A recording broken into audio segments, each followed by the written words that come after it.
Assalamualaikum warahmatullahi wabarakatuh. Salam sejahtera bagi kita semua. Selamat malam semuanya.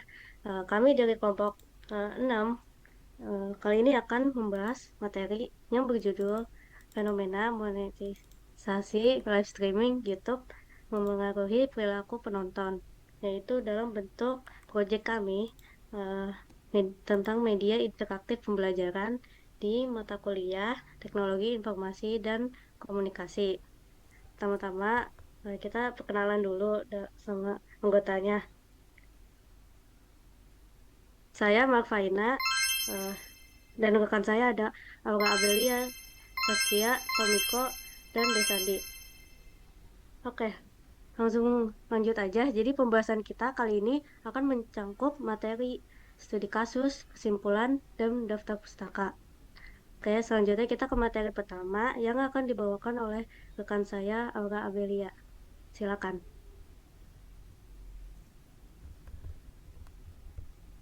Jadi, kalian tahu nggak sih live streaming itu? Live streaming itu merupakan metode penyiaran konten video secara real time melalui internet yang memudahkan interaksi secara langsung antara kreator dan audiens. Jadi, seiring perkembangannya teknologi digital yang semakin pesat, telah mengubah cara masyarakat dalam mengakses informasi, berkomunikasi, dan menikmati hiburan. Nah, salah satu hiburan yang suka dinikmati oleh masyarakat itu ada live streaming.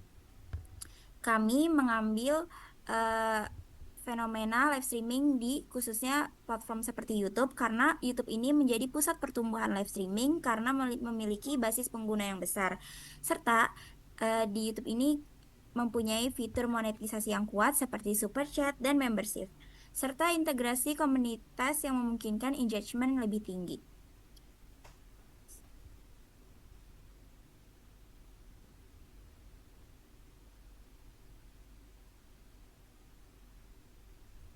Selanjutnya ada konsep dasar live streaming. Jadi live streaming ini kan penyiaran konten audio atau video secara real time ya. Jadi ada beberapa nih elemen kunci konsep dasar yang mendasari live streaming tersebut. Yang pertama ada real time. Jadi konten yang disiarkan ini tidak ada jeda karena dia langsung kan.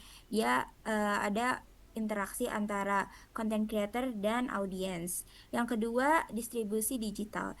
Live streaming ini menggunakan internet untuk didistribusikan secara digital dan dikirimkan konten ini dari streamer ke audiens di seluruh dunia. Yang ketiga ada spontanitas dan otentisitas atau keaslian. Jadi live streaming ini menawarkan pengalaman yang lebih jujur dan biasanya mereka tuh tanpa naskah karena spontan. Yang keempat, ada proses teknis. Jadi di dalam live streaming ini melibatkan kamera yang untuk menangkap video atau audio.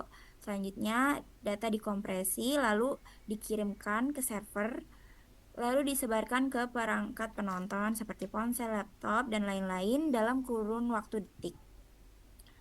Selanjutnya, materi selanjutnya akan dijelaskan oleh Desandi.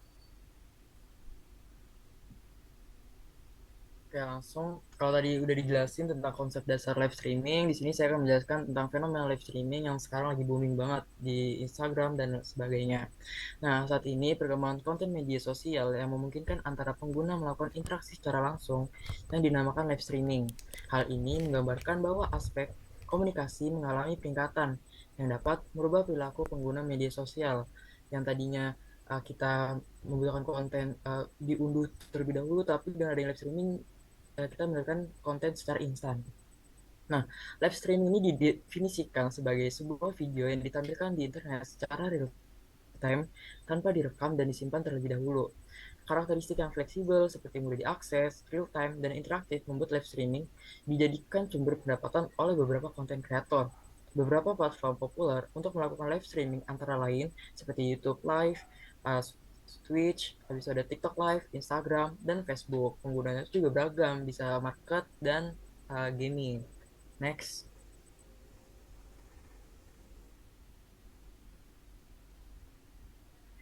Oke, langsung ke monetisasi live streaming. Pembahasan utama kita. Monetisasi live streaming saat ini sering terjadi dan sudah menjadi salah satu sumber penghasilan oleh beberapa konten kreator. Nah, fenomena monetisasi ini terjadi ketika kreator mendapatkan penghasilan dari hasil interaksi dengan penonton. Selain itu, teknologi informasi dan komunikasi ini sangat dibutuhkan dalam live streaming saat proses monetisasi dan pendistribusian konten tersebut.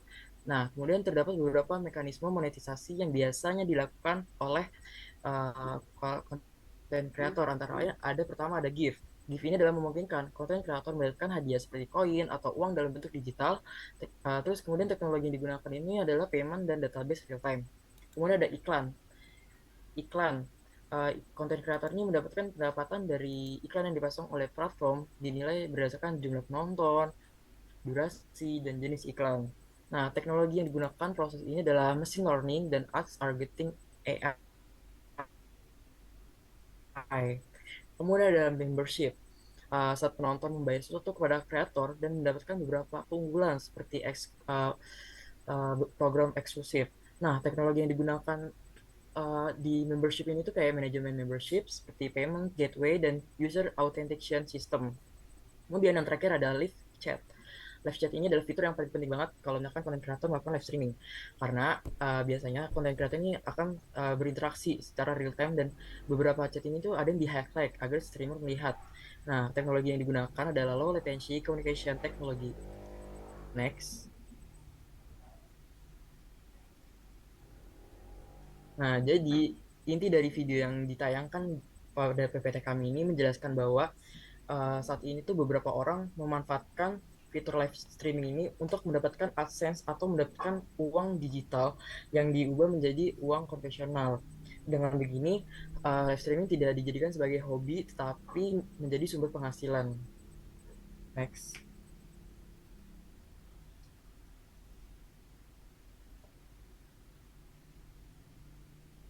Selanjutnya ada perilaku penonton live streaming. Ada beberapa perilaku penonton saat menonton live streaming. Yang pertama ada aktif berinteraksi.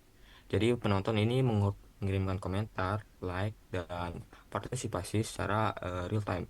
Interaksi ini dapat membuat penonton merasa terlibat langsung dengan kreator. Yang kedua ada pengeluaran impulsif lewat donasi atau gift untuk mendapatkan perhatian kreator atau juga bisa untuk diakui oleh penonton lain. Yang ketiga ada kompetisi antar penonton dalam mengirim pesan berbayar. Eh, Kompetisi dilakukan agar penonton terlihat ingin terlihat seolah-olah menonjol. Yang keempat ada hubungan parasosial, merasa dekat dengan kreator secara emosional, padahal hubungan tersebut hanya sebenarnya cuma satu arah, yaitu hanya penonton yang merasakan. Selanjutnya adalah FOMO atau Fear of Missing Out, takut tertinggal momen sehingga te- terus mengikuti live, walaupun tidak terlalu membutuhkan untuk menonton live tersebut. Selanjutnya ada Jaskia. Oke, next mau bahas studi kasus. Jadi studi kasusnya ini isinya tentang monetasi live streaming, pengaruhnya terhadap perilaku penonton dalam siaran langsungnya konten kreator Reza Arab. Jadi salah satu figur publik ini tuh kan dikenal aktif melakukan live streaming, namanya Reza Arab, yang memiliki basis penonton tuh sangat besar dan keterlibatan audiensnya yang tinggi. Dalam beberapa sesi live streaming yang dilakukan oleh Reza Arab ini tuh terlihat adanya fitur monetisasi kayak super chat atau membership yang tadi sudah dijelasin, yang digunakan oleh banyak penonton untuk mengirim pesan-pesan berbayar. Nah, penonton yang melakukan donasi ini sering mendapatkan respon langsung dari si Reza Arabnya gitu. Jadi seperti dibacakan namanya atau ditanggapi komentarnya secara khusus, dibaca gitu. Terus situasi ini tuh memunculkan perubahan perilaku penonton. Kayak yang tadi udah dijelasin, juga kayak meningkatnya jumlah pesan berbayar saat live berlangsung, karena kan pengikutnya mereka kan gak cuma 1-2, saking banyaknya. Jadi karena mereka berlomba-lomba untuk menonjol di idolanya mereka, mereka menggunakan menggunakan chat berbayar itu gitu. Nah terus untuk kedua itu ada munculnya kompetisi antar penonton karena nggak mau kalah, karena mau dilihat. Jadi mereka banyak mengeluarkan banyak duit untuk pesan berbayar. Terus juga yang ketiga ada fans merasa lebih dekat secara emosional dengan kreator. Next.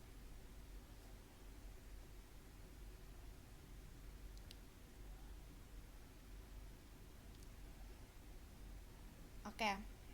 Analisis perilaku dari penontonnya ini nih. Jadi pertama itu mereka itu membutuhkan motivasi pengakuan sosial. Jadi penonton terdorong untuk mengirim donasi supaya yang tadi dibilang diakui oleh Reza Arab ini gitu. Terus juga ada hubungan parasosial. Tadi udah dijelasin juga. Terus ada penguatan perilaku melalui reward gitu. Jadi ketika donasi dibalas dengan perhatian, mereka tuh mengulang-ulang lagi gitu karena mereka ngerasa mereka dinotis gitu. Terus juga ada budaya partisipasi digital. Jadi penonton tuh nggak cuma jadi konsumen tapi juga turut membentuk dinamika dari live chatnya gitu. Nah tantangannya itu ada resiko pengeluaran impulsif di kalangan penonton. Seperti yang kalian tahu kalau kalian buka di media-media sosial itu tuh ada sempat viral tentang Reza Arab yang dikirim donasi hampir 1 miliar gitu. Nah itu kan termasuk ke dalam pengeluaran impulsif kan. Jadi sebetulnya tidak perlu tapi dikeluarkan fansnya karena ingin dinotis oleh Reza Arabnya gitu.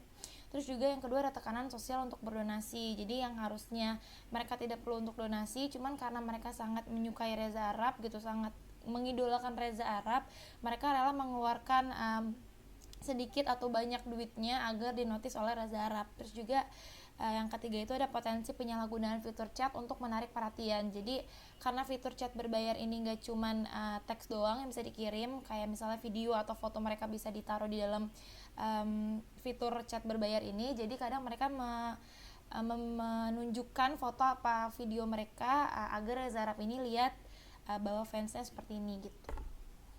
Next. Oke, untuk solusinya akan dibawakan oleh Tomiko. Oke, selanjutnya ada solusi. Jadi untuk mengatasi dampak negatif dari perilaku tadi, ada beberapa solusi. Yang pertama ada edukasi literasi digital. Jadi penonton perlu diedukasi tentang cara monetisasi, resiko pengeluaran impulsif, dan pentingnya mengontrol diri saat menonton live. Yang kedua ada batas donasi. Jadi platform seperti YouTube atau TikTok dapat menyediakan batas harian atau mingguan untuk penonton berdonasi. Selanjutnya ada moderasi live chat. Jadi kreator dapat menyiapkan moderator untuk mengendalikan komentar toksik, kompetisi berlebihan, dan memfilter pesan berbayar. Next.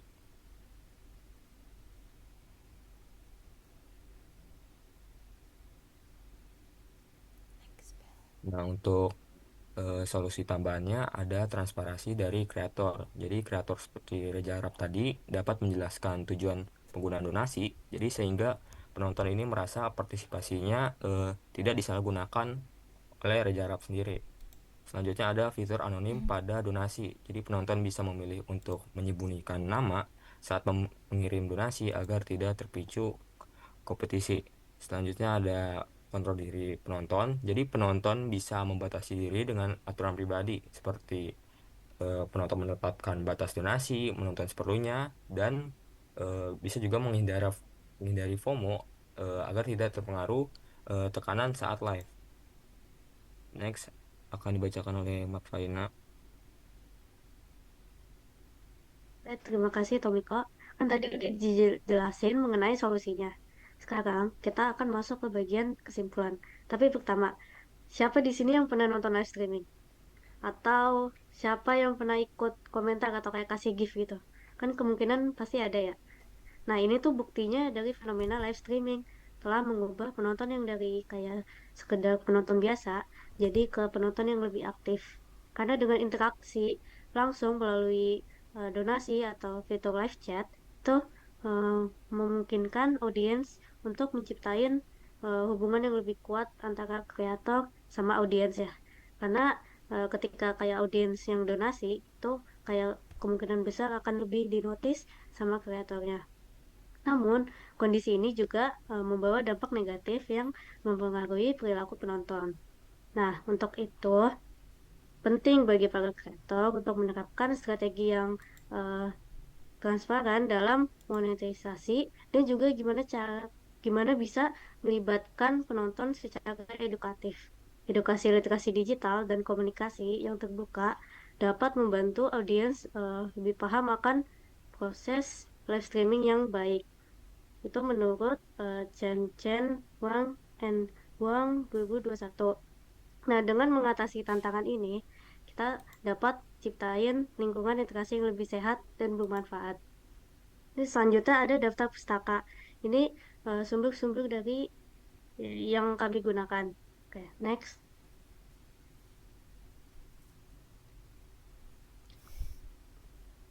Oke, baik, kita masuk ke bagian akhir.